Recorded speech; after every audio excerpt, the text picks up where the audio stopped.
would always say, you know, I can't even enjoy this at this time because I spent so much time putting my energy and effort into this. So what Stylist Shindig does is we take away all of that stress and that work from them, and then we go and, you know, we design something that's really beautiful for them. That is amazing, because you see that all the time. You know, you go to a wedding and you see the bride and she's like stressed. It's Right. like, well, but you know, this was supposed to happen exactly this time. And a lot of times I end up chuckling going, you know, because hosting events, I know I'm the only one that knows that something went wrong. Right. You're like, no one in the room knows that, you know, cake was supposed to be cut exactly at 1:52, you know? In fact, it was cut at 2:05. No one really knew the difference and stuff. Right. But it's nice to be able to have some, I really like the theme approach, you know, where you can capture people's personalities and, you know, and have it as part of their, whether it's a wedding or just a party, you know. I think that's a really cool idea. Yeah, so one of the events that we actually had done before is we try to really capture the couple's personality. They are expecting parents. Their baby boy is now 3 months old, but the baby shower that we created for them was, you know, they wanted different colors, like a mint, blue, and white. And then all of a sudden the father was like, I want a sports theme. It's like, how am I going to incorporate this together? Yeah. And we ended up doing that. So I wanted to show you what we had created for them. I definitely want to see it. I love it. Show and tell today. This is Yeah, so this is actually a foam finger. You know, Yep. when you see a I foam finger, recognized it. yeah, you think about it, you think about sports. Sports, absolutely. And it's not a particular team, for example. So, but No. we created sort of what Team Baby, whatever their name, Sure, you know, yeah. what their name was, and then so that was the theme that we kind of evolved the design around. And so this That's pretty cool, actually. This is actually, you know, one of the photo booth props, and photo booths are something that we really specialize in. We create and design a backdrop for the photo booth, and then people would actually use these props as a way to just, you know, How cool is a that? nice photo for them to send to the couple. And this is just the other prop here. It's a megaphone, you know. So again, we stuck to the same colors Yep. so that we can create a cohesive theme for them. So yeah, that's actually some of the stuff that we've done. So how did you develop your sense of style? You know, at first I thought that it was because, you know, I rearrange furniture all the time in my home. I redecorate, I repaint, I do all the painting in my house. And so I think after a certain point, I kind of have to go beyond that a little bit. I can't redo my house probably the 100th time. Right. So I figured that it would be really great to be able to style spaces for other people, and not necessarily homes, but celebrations. And you know, since 2006, actually, I've been part of weddings, and I've been apprentice for wedding planners, for example, and planning, it wasn't one of the things that I wanted to do. I wanted to do the decor. Yeah. I wanted to design floral arrangements that are beautiful and these custom props here for people. And so I thought it would be really great to go into design for them for the spaces. And when I thought about it, actually, it started when I was in the 6th grade. And as an immigrant who came into this country, my parents were all about, you better study. You know, you can't go to parties. And so here I am, I can't go to any parties. So what I did was I called my friends to my home instead, and I threw parties. You threw your own parties. And my first party that I actually planned and decorated was a Halloween themed party, and that's how it all started, actually. Yep. That's pretty cool and stuff. Now, what type of events are you hoping to be able to do soon? Well, you know, if the Robotic Feeding Arm has a launch party, I would love to do that. You know, Great. so for companies, but definitely weddings and baby showers and milestone birthdays and anniversaries, 25th anniversary, 50th anniversary, those are really special celebrations. And one of the things that I really take pleasure in is really celebrating with people. And, you know, I only have a certain number of things to celebrate, so it would be great to have, you know, other events to celebrate in the future. That's a great idea, Yeah. especially on the corporate side or even family parties. You know, thinking back to my corporate days, all of a sudden we're having a Christmas party. It's like, hey, you and Phil are on the Christmas planning committee. And you're like, okay, I don't know anything about planning. And, you know, but like you said, hey, we want, you know, a sports theme and this theme. And you're like, okay, those don't even go together. So it makes perfect sense to bring you in as a consultant so that you can handle that, because it's nothing worse than like, who let Phil plan a Christmas party, you know? And I've seen it, unfortunately. Or, you know, hey, it's mom and dad's 50th wedding anniversary, and you have 5 kids who have 5 different opinions of what mom and dad really want. well, why not sit down with you and say, hey, let me give you some ideas too. It's just a much better way to do things. So you're definitely on the right path and stuff. So now you're part of the Summer Accelerator program too. Let's talk about your experience. I am. I think so far I've just been so grateful for all the resources from the Accelerator.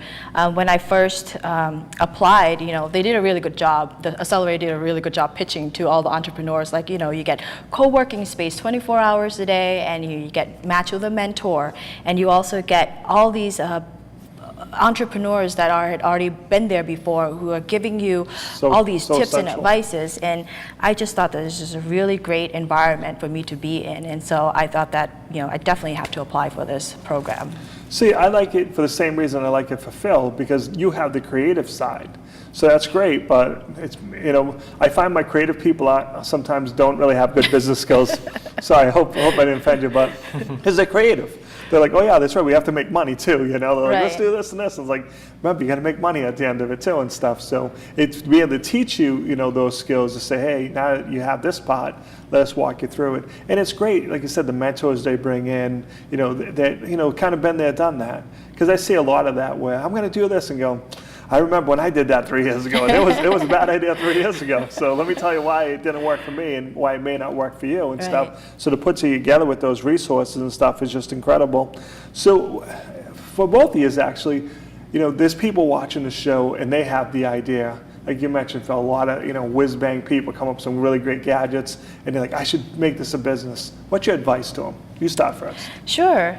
I think one of the things that people, when they have an idea, they always wonder, will this work or not? And then so we're stuck in a phase of wondering whether it's going to work, and it'll kill you sometimes. Yeah, it will, though. So I think that the best way is to really test out your idea, and you really have to gather people around you, a support network where they can help you test your idea. And so I think that would probably be something that I would tell people is just go gather advice. People.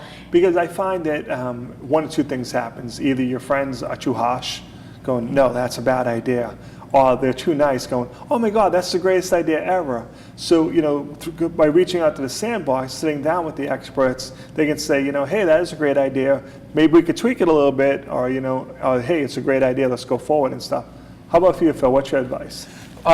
So I would probably agree. Well, I'm going to agree with that, and because what I was going to say was, everyone tends to always has an idea. Everyone you talk to, a lot of people are very creative and they're sort of entrepreneurial, if you will.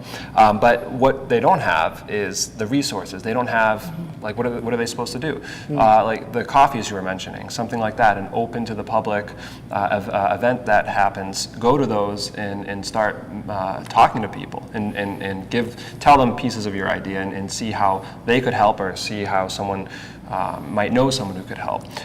From my side, mine was more of an engineering, strictly engineering type of idea. So if there are any engineers, I guess more young, recent grads, sort of in my boat, definitely.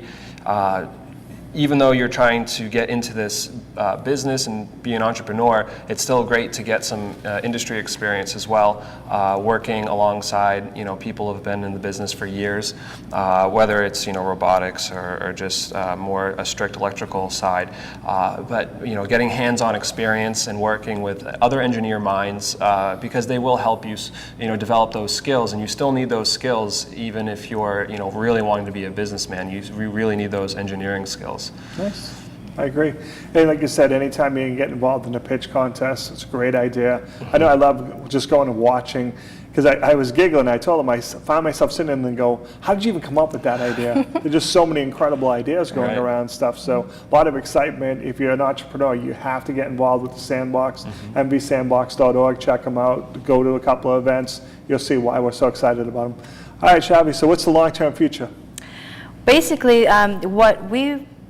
one of our long-term goal is actually to be known in the community as a trusted source for design, for event design. And I think some of the things that we have planned right now, I think will help us towards that. And being part of the Accelerator is really it has really helped me think about what our strategies are going to be.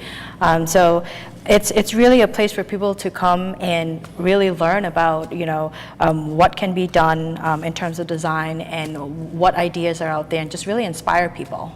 I think you're going to be pleasantly surprised, because what I always see is ideas like yours just explode in a good way. Because you go out, you do an event, and who did this? You know, and once you get the first one or two, people get excited, going, "Hey, can you do this? Can you do a 65th birthday party?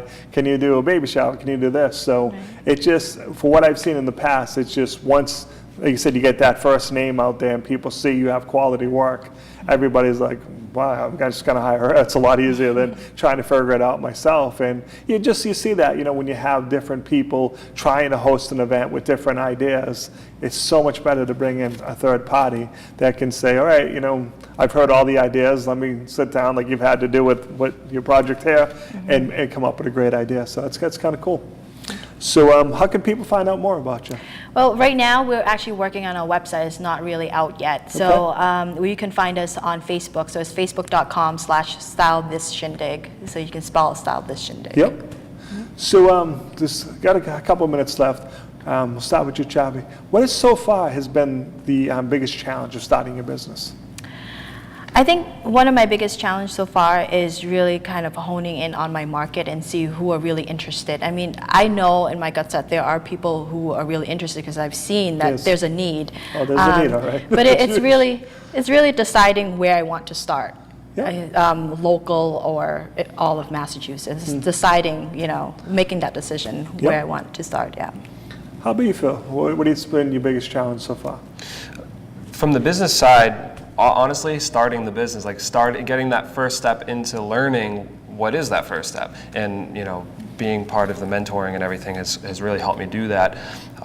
But really trying just to nail down, okay, exactly what's my goal and how am I going to get there.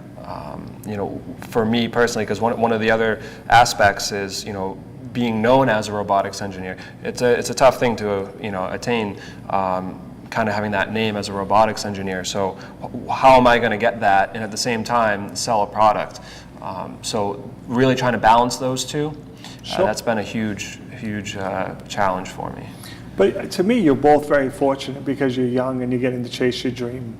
Because, I started my own business when I was, 44, 45, and I tell people, don't do that, because life gets in the way. You're like, hey, I have an idea, but then you get married, you have obligations, and you keep putting it off. Chase it when you're young, when you can take risks and stuff, and, it can make a big difference and stuff. So see so many more people out there, getting involved in the sandbox, having an idea and having the courage to chase it. And that's what we try to encourage people. It's okay if the first first two, first three ideas don't work, because you're constantly one step closer to the one that does. So we've got about a minute and 30 seconds left. Phil, just tell us how people can find out more about the robotic feeding arm one more time. Sure. So I just launched a website, www.roboticfeedingarm.com. There they can find general information about the robot arm. More importantly, they can get in touch with me through email, LinkedIn, and Facebook as well if they want to network with me, ask me Just spell out your last name, bud. Sure. Colangelo is Colangelo. Okay, Chhavy, how do people get in touch with you?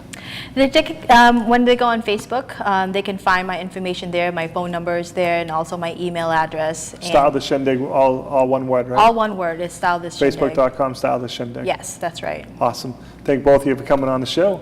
We thank you for watching. To find out more about the Merrimack Valley Sandbox, please visit their website at mbsandbox.org. Simple as that. Thanks for watching. We'll see you next time.